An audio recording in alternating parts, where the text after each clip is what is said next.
Okay, guys, so for those that care that have been following along, I wanted to give some details and some specifics as to why I only lasted one day at this hot springs that I was, expecting to live at for 7 months.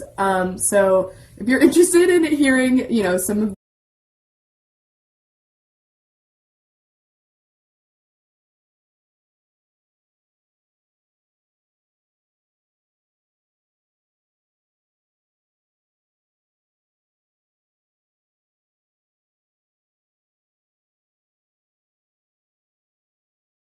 the tea, when I got there, I had driven for 5 days, and when I got there, it had started snowing very heavily the last 10 minutes of the drive up this mountain with no signal, which I expected, but it was a nerve-wracking, especially nerve-wracking last 10 minutes. And when I parked the car, I went in to tell them I was there, and the person at the front desk, who was just sitting at a folding table, gave me a hug and said they were expecting me. But then they went immediately introduced me to this person that I, was getting the vibe that he was other staff, like had me shake his hand and everything. Turns out he was one of the guests checking in right now and needed help with his door code, to which I had no idea. And we started walking through the kitchen, and me and another actual coworker, and they, were telling me that we were going to get together and go to the door codes of the cabins right now. And I was like, no, actually, I think I need a minute to kind of recover from this drive. I might need the day to bring my stuff in, because I hadn't even taken anything out of the car yet. And I told them, no, there's stuff in the car that can't get frozen, so if I could just bring it in. And they looked at me like, oh, okay. And they were like, well, it's perfect timing that you're here because this person just left and now you have a bed. I was like, did I not have a bed before? So this one actual coworker was like, oh, okay, well then let me show you to your room then if you think you'll need a minute. And I was like, okay. So shows me up to the room, which I can post a picture of, even though the picture does it more justice than it actually was. Because it was about a 10-foot long, 5-foot wide room with just a bed on the floor, which I knew the bed's situation was going to be funky, but it was a dirty old mattress on the floor, and they gave me sheets for it. But the room was in the attic of this very small staff cabin, and it was a shared room via tapestries hanging from the ceiling. And the area that was mine had no window, no lights, they were out of lamps. And so it was a pitch black, dark corner in an attic that you couldn't even sit on the bed because you would hit your head. So I was like, okay, I was kind of warned it was going to be bare bones. I wasn't really expecting to have like the worst corner out of them all, but the coworker had then said, oh, well, this is perfect timing because I think her name was Morgan, just left. And so now you have this bed and we really need the help today since the manager and the owner and a lot of the other staff were out of town when I got there doing a staff appreciation event, which was going to a Shrek rave in Idaho, which I knew about.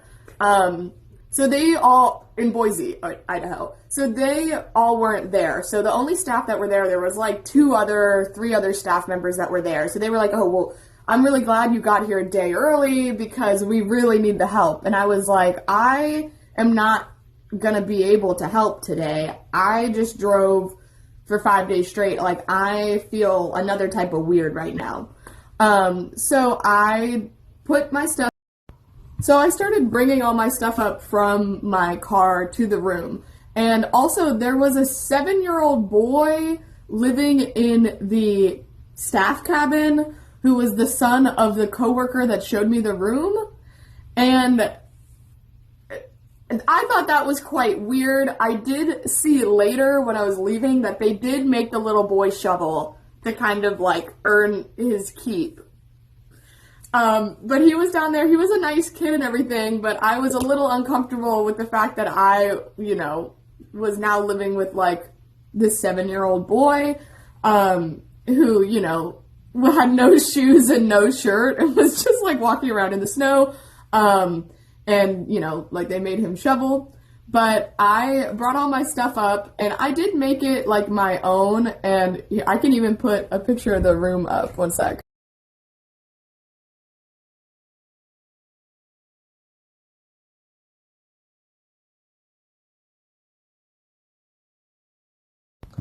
So the room that I was in was split by, if you see like people's clothes hanging on a rack next to the bed, those were actually the neighbor who was sharing the room with me, who was in Boise at the time. That was her stuff. So she had also claimed the one window and had a blackout curtain in it. And when I looked into her room, she did have a TV and a bed and a dresser, but everything in the cabin was really unorganized. And the only plug that I had was like a very unsafe amount of extension cords all plugged into each other, that I got one plug. And I had to literally go and kind of unplug someone else's thing so that I could charge something other than just my phone, like plug in my fan. And all the lights that you see in the room are my camping lights. Like, they told me that they didn't have a lamp for some reason, and that I got lucky that the person left when they did, because now I have the bed, which was kind of concerning because I was gonna have to sleep on the couch where the little boy was.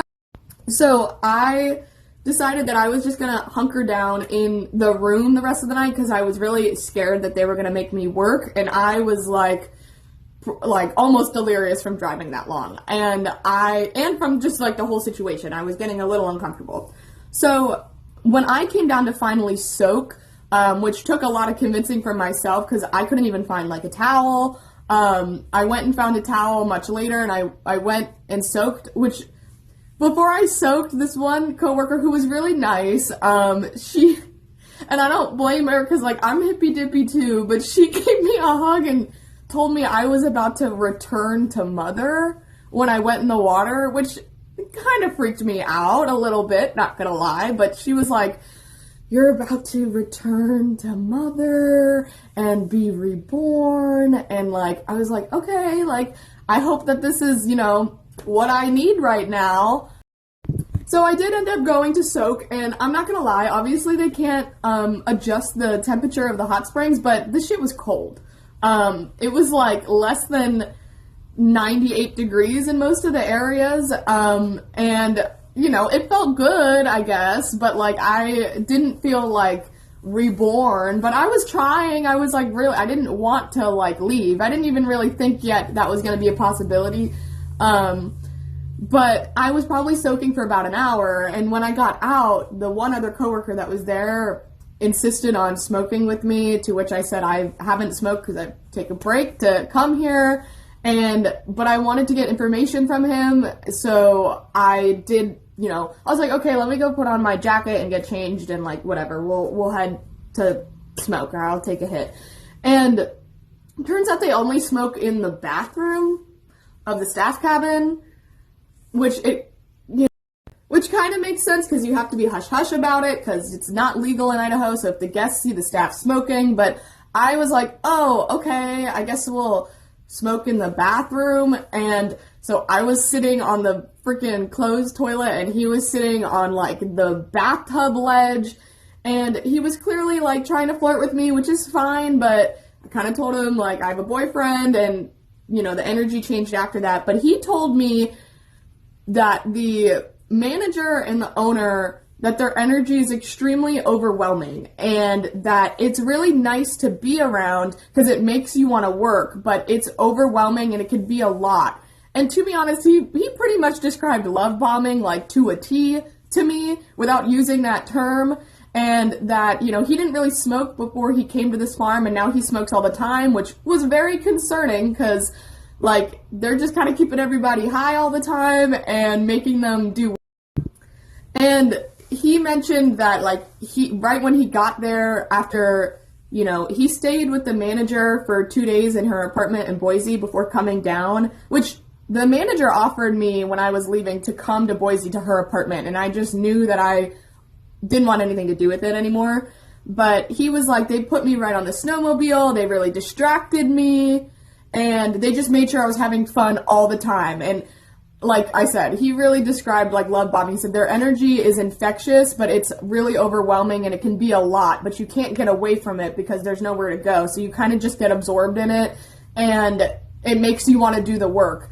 Which, by the way, I thought I was going to do landscape design, which, you know, obviously it's the winter, so it would have been like later, but it was pretty much just shoveling. That was the only thing that they were doing, was shoveling snow. And even when I looked around at the landscape area, there really wasn't any places to like put plants or put pots, which was concerning. So I also had the thought, like, I decided to do this big trip to do something like meaningful to like either myself or the earth, and now I'm just shoveling for these random people for no reason with like, you know, no purpose.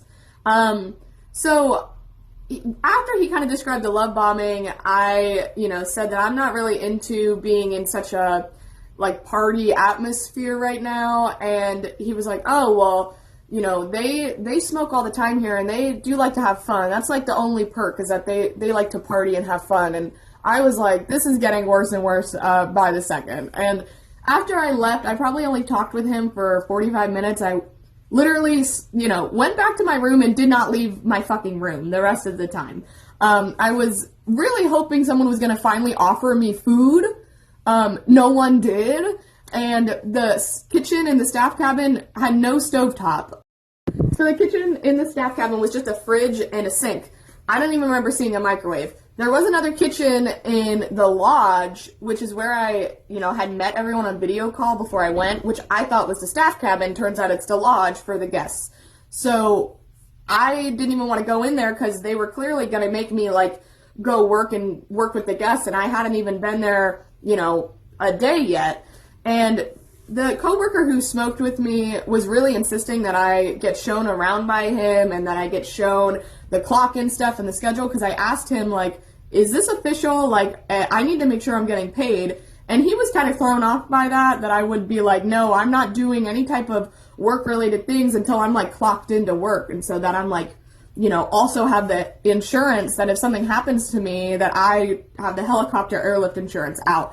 And he acted like he didn't even know that was a thing. He didn't even hear about the helicopter airlift insurance, which I thought was weird.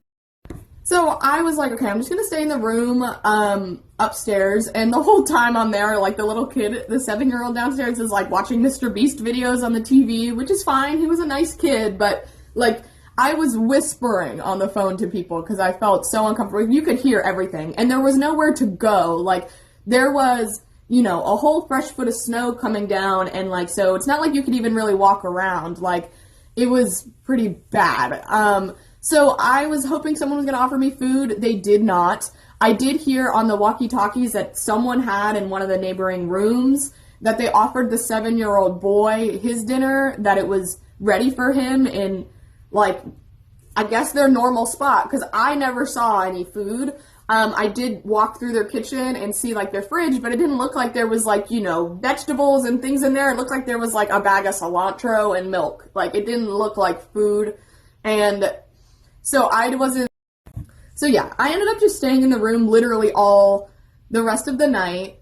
I probably fell asleep at like 11 o'clock, and then I woke up at like 7 o'clock there and was really hoping someone was going to like come get me to get food, but I did not want to go walk around because when I would look to see where everybody was, they were like scraping ice by the pool. So I still had not been shown anywhere to clock in, and I had texted the owner and the manager asking for information about how that would work, and they didn't really reply to me. So I was like, well, hell no, I'm not gonna, you know, offer myself up to do this work right now until the owner and the manager come back. And they were scheduled to come back at like 3 p.m. And I knew in my heart that this was gonna be too much, and that, like, even when I did my woofing in Florida and lived on the turmeric farm, it was, you know, it had a lot of downsides, but I could, like, go walk around and, like, take a breath of air and then, like, come back and, like, was doing farm work even. So I decided, okay, I'm just going to put my stuff together. I'm just going to organize just in case I need to leave when the manager comes at 3 o'clock. So I organized all my stuff, and then I decided, okay, well, maybe I should just clear off my car, because I'll put a picture of how much snow was on the car in just one night. It was insane. I thought, well, maybe I'll just clear out the car so that if I need to leave when they get here, I can just leave. And I was kind of avoiding eye contact with people, and then I ran into that person that had smoked with me, and he mentioned, like, you know, I was just like, I'm feeling kind of overwhelmed, so I'm just clearing off the car. I don't think I'm going to leave. I'm just clearing it off. And he was like, well, you know, if you stay, we're going to make you work. And I was like, yeah, I get it. Like, you know, I get it. But I'm thinking in my head, like, I have not signed any papers. I have not done any paperwork. They don't have my bank information. They don't even know, like, you know, my official last name, to be honest, to sign my check. Like, it felt extraordinarily exploitative, and that I did not really think I was even, you know, gonna be getting paid for the work that I was doing in that moment. Like, I don't understand how they were gonna track any of it. So I just started kind of putting my stuff in the car that, you know, could get frozen. And then I think I literally just started acting out of instinct. I was like having an out-of-body experience where I was just putting my stuff in the car, and my brain was telling me I was gonna wait for the owner to get there, and then I just kept putting stuff in the car. And the other coworker who, you know, she was very, very nice. She was the one that had the 7-year-old, and she was also the one that said I was gonna return to mother. She was very sweet, but she gave me a hug, and she was like, it's a great time to leave. You need to leave now if you leave. They had just plowed the area on the property, and she was like, the feeling that you're having, I know how you're feeling, and it's not going to go away unless you leave the property. You should leave now. And I thought, even just the way her phrasing was freaking me out a little bit, but she ended up comping, well, she was like, how about I send you home with a 5-gallon jug of the Trinity water, because it's magical water, and, you know. So I was like, thank you so much. She started filling it up, and then obviously I thought she was just going to give it to me, but she was like, you know what? How about I just comp the $15 for the jug? And I was thinking, like, yeah, like, I'm not going to give you my card information right now, and you're going to, like, scan it. Like, I'm leaving. So she did comp me the water jug, which I still have, and I have to say, the water is very good. It made my skin look great. It tastes good. You know, it probably does have some properties, and it's very pure, so I'm going to give them that. But, like, as I was leaving, this girl, she pretty much said, like, no, listen to your instinct, and this water's magical, and if it already did what it should, you know, if it already did what it should do for your life this quickly, then that's a great thing, and take what you needed from it and be on your journey. And she hugged me, and my head was like in her bosom, and she was blessing me, and she was like petting me, and she was like wishing me all the luck and love on my journey, and she was like having me take a deep breath with her, which, like, okay, like, I'm really glad that there was some nice experience, but she seemed a little, you know, too hippy-dippy for me, perhaps. And also, everyone was not wearing, like, a uniform. They were just wearing their personal clothes, and she was shoveling in patchwork pants and a cardigan, which, you know, to each their own. But I was, like, getting, you know, and, you know, when the snow would fall off the trees, she was, like, thanking the earth for the blessing, and I was kind of afraid I was going to get concussed with the snow coming off the trees, like, because it was falling hard from a very long drop. But I, you know, put all my stuff in the car, and I was texting the owner, which, by the way, I was texting my mom and Jeff, and I accidentally texted the owner and the manager in a group chat that was existing already when I thought I was texting Jeff, which, I swear to God, I almost pooped in my mouth. But it pretty much just said that I was concerned about all the snow coming down, and I thought it was too scary to leave, and that kind of opened the conversation with the owner and the manager about me feeling overwhelmed and that I don't think I'm going to be able to stay, and they wanted me to wait to come to meet me, and I kind of knew in my heart I didn't want to be convinced to stay here, that I had seen the bones of it all, and there was no way that this wasn't exploitative, and I knew that the manager and the owner coming were just gonna kind of sweep me away, like the other coworkers said, that he was overwhelmed by it, and that it just distracted him from being overwhelmed. Like I said, like, you know, having him get right on the snowmobile when he got there and just get swept away by them, and their energy was overwhelming and infectious, and the way he described it was so concerning to me, and he just did not see the concern in it. So I knew I didn't really want to meet him, to meet the owner and the manager and all the other staff that was, out of town, that was coming into town, because also some of the staff came back early from that trip and none of them introduced themselves to me. I had no idea who they were, where they were, what they were doing, but I was told that they were back on the property, but no one still. I had not eaten any food. I had not been shown around. The only person who showed me around was kind of trying to flirt with me, very much so. So I didn't want to be taken under his wing. Also, the one coworker that, had talked to me, that had described pretty much love bombing, had only been there for a week. So he told me he was excited to have a new person there since he is the new person.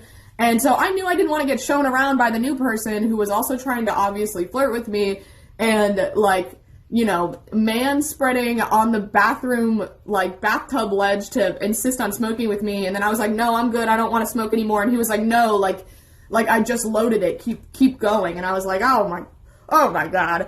And so I ended up just putting all my stuff in the car. I never met the owner. I never met the manager. I didn't meet the other crew.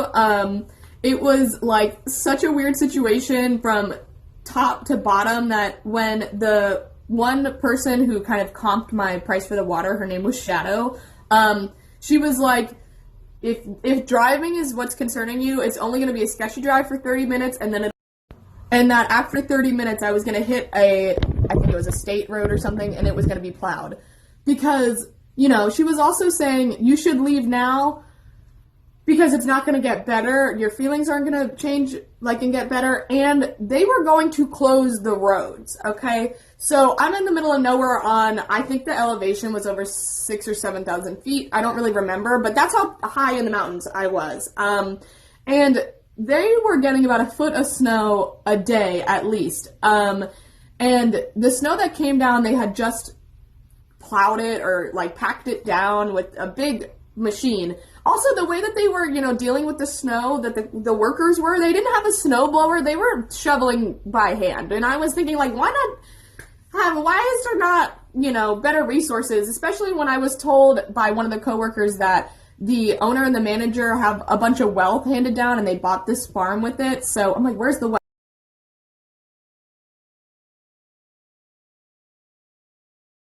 So I was looking at the weather, and they were getting, seriously a foot a day. And the road to get into the area that I was in, or, I think it was technically Featherville, they really do shut that, with arms, and they shut that shit. No one in or out because it's too dangerous. So you could even drive, 20 minutes, 30 minutes down the mountain and then not be able, and then you're stuck.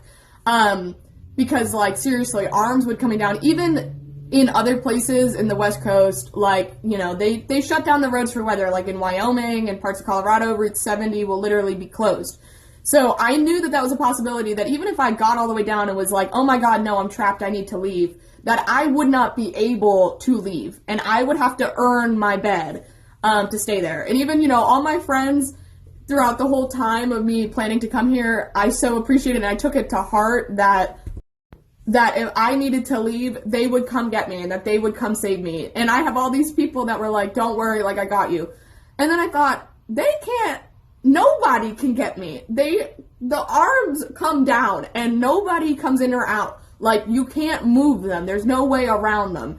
So I was like, oh my God, I wouldn't even be, I have very limited time to even get out, because I don't even know if there was so much snow on the ground already that there's no way that they wouldn't shut the road. And even the owner told me that the roads were still open because, like I said, I accidentally texted her and she was saying it was unsafe to leave. But I knew that after it snowed all week, they had a foot of snow expected a day at least, every day of the week. After the week of snow, it was going to be 2 degrees. So that snow was not going anywhere. For I don't even know how long. I could have been stuck there until April. We don't know. So, yeah, I was there about a day, and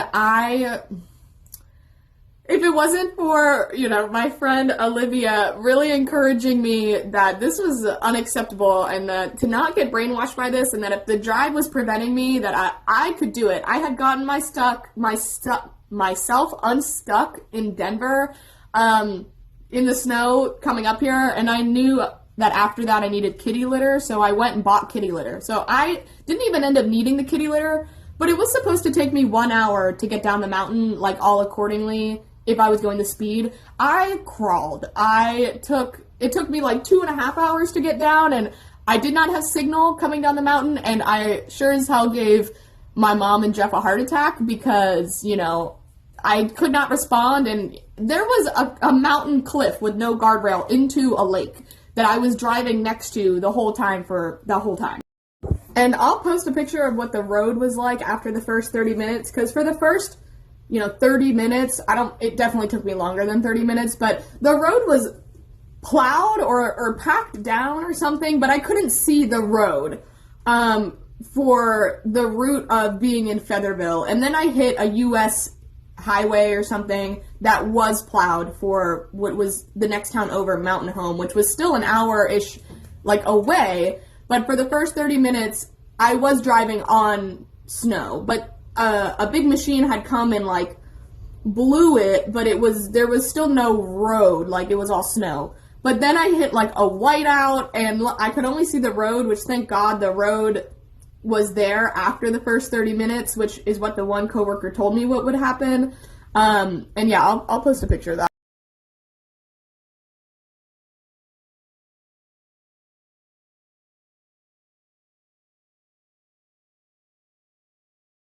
But the coworker, Shadow, she was right that after the first, half of this drive, I was going to hit a main road that was plowed, and I did.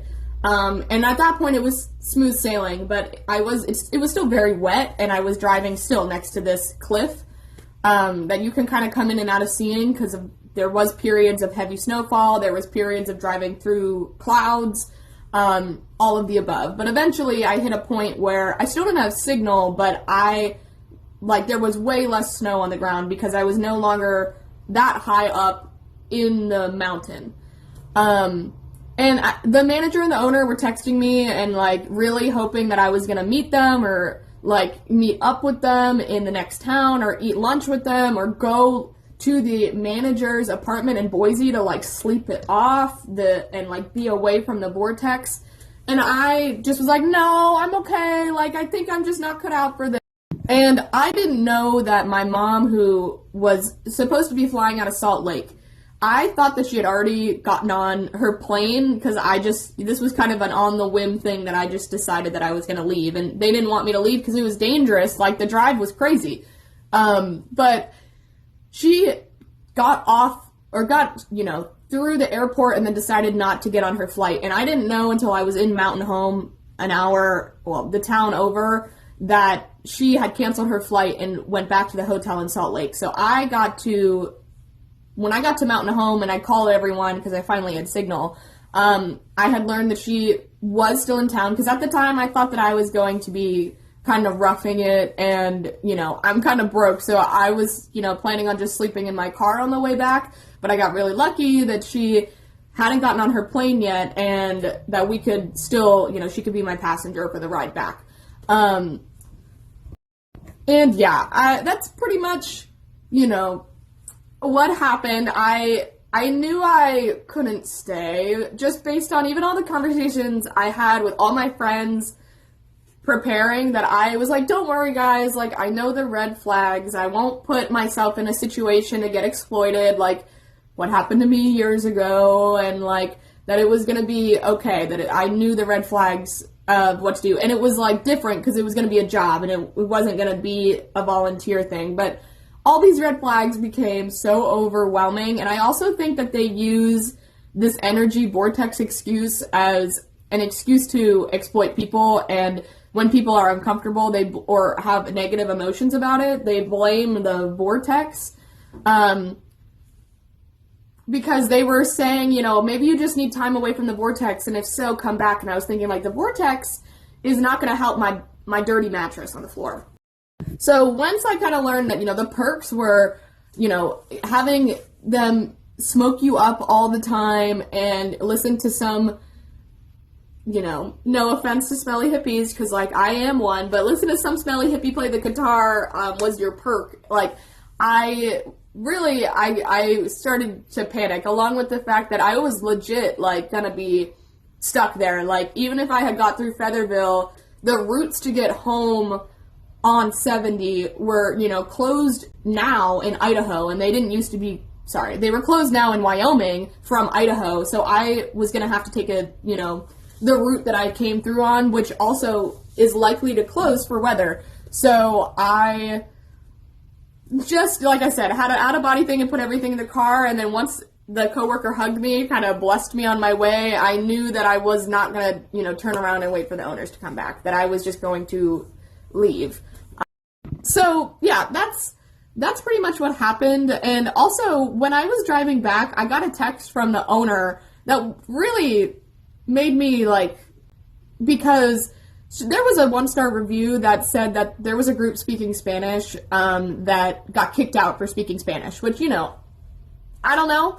But when I was driving back, the owner texted me like, oh, are you leaving? Because the one coworker that smoked with me, she was like, my whole crew is telling me that Deshaun is making them uncomfortable. I'm going to have is this what is making you leave? Pretty much insinuating they would kick Deshaun out, who had been there for a week. And I'm not gonna lie, guys, Deshaun must have been the only black man in the whole state of Idaho. And the fact that the whole crew was saying that Deshaun was making all of them uncomfortable was a red flag for me, because sure, he flirted with me and insisted on me smoking with him, but it's not like he was really, really, really making me uncomfortable. I can't blame a guy for shooting his shot, and it's not like he was, like, saying things like, oh, do you have a boyfriend? Like, it was just like, he had this flirty energy, and I mentioned I had a boyfriend, and he backed off. So it's not like he was, like, trying to touch me or do anything weird. Like, he was actually the most normal guy there, who he described the love bombing without using the term love bombing. So then when the owner was just like, oh, the whole crew has informed me that Deshaun is making them uncomfortable, I was like, that's kind of weird. And also for the manager or the owner to just, like, give me that info felt weird, because they were literally about to now kick Deshaun out to have me come stay. And that's just not cool, because that guy signed up to live there and work there, and he was enjoying it. And now, everyone is making uncomfortable by him. So I had gotten that text from the owner when I was already down the mountain, and I knew, I was like, oh my god, I'm so not going to meet them for lunch or meet them to, get any, to try to be convinced to stay there, especially because now I'm like, okay, I remembered seeing that review about, claiming that they were racist, and then I was like, this is kind of weird. Like, I felt really bad for Deshaun, who was there, because like I said, he had only been there a week, and it's not like he was not a normal guy. He was just a normal guy, like, and it's not like he said anything really creepy to me. Like, I just, that was another, like, oh my god, this place is weird. So yeah, I'm home now. I'm not sure what my next steps are gonna be. I don't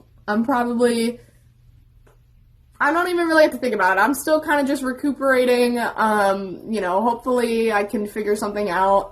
If anything, like, the spring will come and I can try to get another horticulture job. I could get accepted back to the job that I hate in Columbus, but at least it's a job, and, I have Uber Eats, and I'm getting by. I'm just gonna take in the fact that, like, I was crying the whole time I was at that hot springs, just, like, being like, how in the world am I gonna get home? How am I gonna get through this?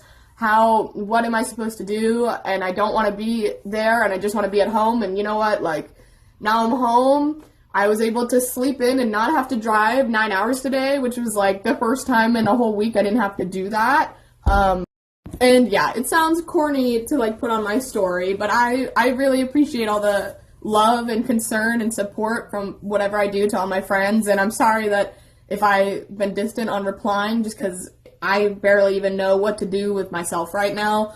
That's why I just kind of wanted to give some, more than some, explanation onto what in the world has happened to me this week, or at least that one day of being at the hot springs, because yeah, I think I was there for 25, maybe, I think 26 hours on the dot.